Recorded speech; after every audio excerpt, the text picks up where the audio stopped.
Nanti di sini akan kuning.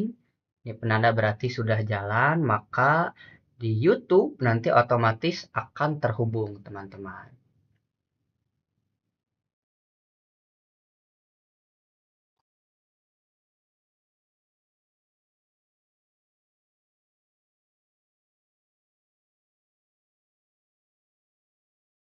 Nah, sudah ya, teman-teman. Ini sudah masuk di YouTube dan live-nya sudah berjalan.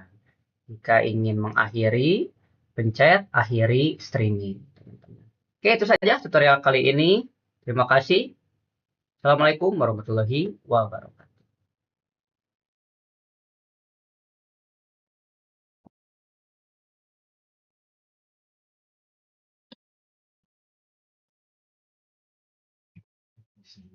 Stop diskusi.